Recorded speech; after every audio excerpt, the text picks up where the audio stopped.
I will read the statement on behalf of the Coast Civil Society Network, the Police Reforms Working Group, and the Pwani Social Justice Working Group, which is also a member and part of the Coast Civil Society Network.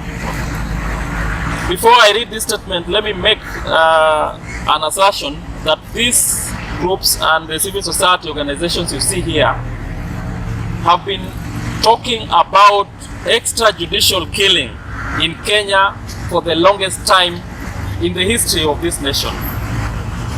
We have spoken severally about this, and it has been flatly denied by the state until President Ruto spoke to it on 16th and admitted that there have been killings by the police, the National Police Service, and there have been a special unit which is called the Special Service Unit that has been killing Kenyans and disappearing Kenyans. We highly welcome the President's admission and the promise to rid our police service of the culture of impunity, criminality, arbitrary and illegal use of force and firearms. The President's decision is a strong step in expressing the political will that has been lacking for decades. I repeat, for decades. We brought Matiang'i here at the office of the county commissioner with entire security department, and he flatly denied. He said there's nothing called extrajudicial killing, and any investigation should start with at that level.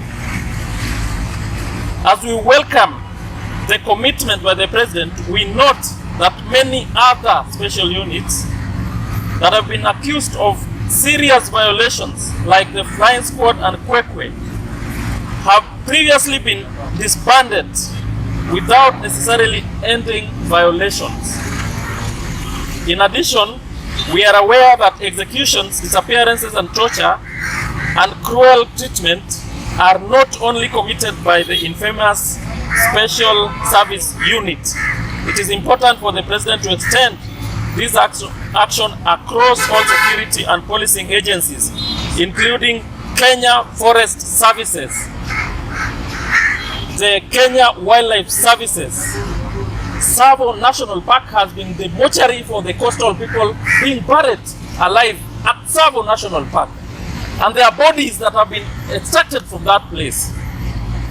And so the people like the Kenya Wildlife Services are people quite well in front and knows about this. And the Kenya Defense Forces and Anti-Terror Police Unit. I understand they have an office in Mombasa. For what reason? Why would you have a police service having a DCI department, then you set another one you call anti-terror? If it is serious offenses, why can't we investigate them in one arm?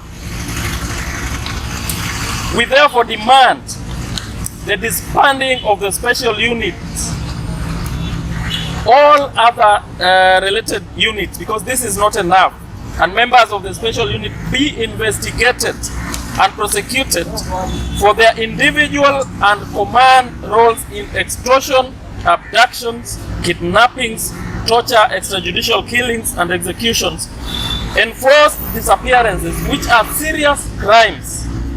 We urge Internal Affairs Unit of the National Police Service to initiate investigations into the activities of that unit and what they had gotten involved in the recent past. Let me say something about this. In the coast here, if a police kills somebody and we go to IPOA, they do that investigation, then they take that information to Nairobi. It takes almost 4 years. It takes almost 4 years for them to get back here.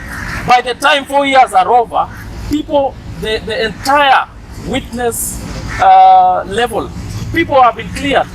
So it's almost impossible to get a police to be accountable. We demand that all recruitment and appointment of top police leadership be thoroughly vetted to ensure that no one with the record of human rights violations or criminal record are appointed to the help of National Police Service. Kama wewe ni muuaji, go home. You can't be killing and then we take you to another department to go and kill afresh.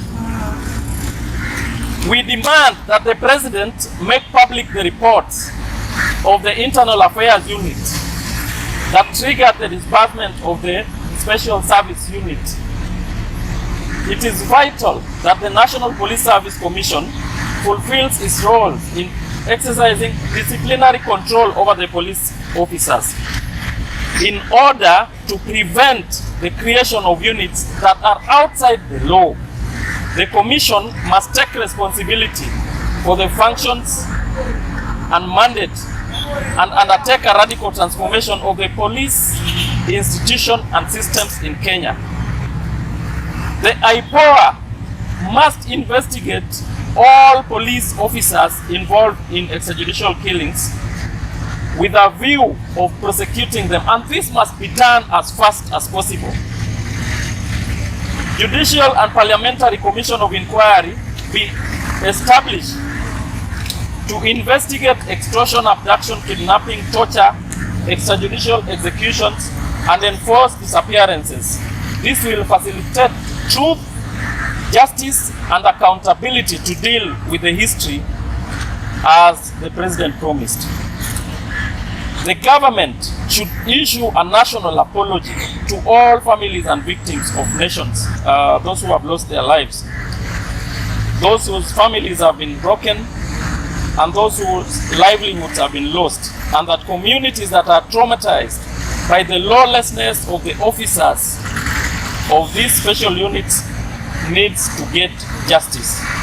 The government to initiate and establish Victims Reparation Fund under the Victim Protection Board to facilitate reparation of all families and victims of these state atrocities. The government to immediately commence the process of appointing national coroner to facilitate independent investigations into all reportable and questionable deaths in Kenya. Additionally, we urge the government to ratify the International Convention on the protection of all persons and enforce disappearances in accordance with the constitutional tenets. I want to speak about two things. Number one is the issue of the victims.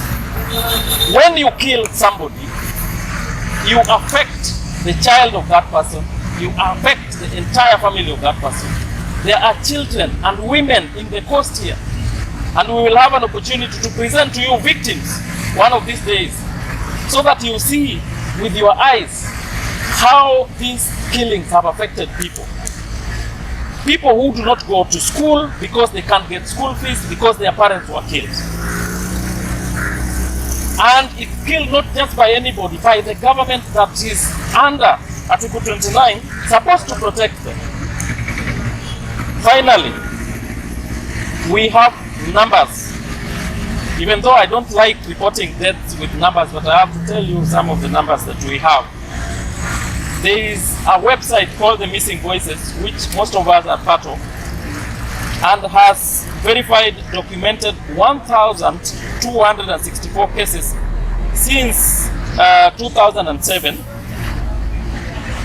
that are linked to police executions. 237 of these are enforced disappearances. Between January 2002 to September this year, 107 people have been killed by police and 10 have disappeared. We don't know where they are. That means that besides the people we have confirmed as dead, there are people who are still, the families don't know where they are. And this year alone, there are 10 up to September. In 2021, 2019 people were killed and disappeared by police.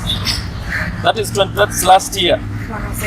Out of these, 187, out of 2019, 187 were as a result of police killings, and 32 disappeared in police custody. Then you take somebody, you take it to custody that you are paid with taxes so that he eats whatever there is there. Then you kill him in the custody. In 2020, 158 were killed, 10 disappeared. In 2019, a total of 154 people were killed. Like I said, this statement is signed on behalf of the Coast Civil Society Network, the National Police Reforms Working Group, and the Pwani Social Justice Network. Maybe you can clarify. Yes. Those figures are for the Coast Region or the whole country? The whole country. What about the figures for the Coast? The figures for the coast we can give you in a special interview. Of? Clarification. Yes. Are you saying that those who are serving the special activity? Yes. Investigate. You can't just get sacked. People must take accountability. You killed somebody outside the law. You need to be prosecuted. So it's not just about this Kenyan was doing something wrong. He did something wrong, took somebody's life. He is investigated, he is prosecuted. But bigger than that, the person who ordered that service be there needs to take responsibility. I think we have to agree. If we don't agree, we as the civil society, that is our stand. That accountability needs to be in place, because if you transfer that person, this is what is going to happen. He's still a police officer with a gun. He still sees us as people who need to be killed. Their mind is out of place. They have, in fact, those people need, before they are even punished, they need to be, you need to give them some counseling. Because I don't think they belong to the rule of law. The level of serenity of the rule of law is out of their mind. If I can add, I want to say, Francis, my name is Zedekia Adika. I'm the chair of the Coastal Civil Society Network.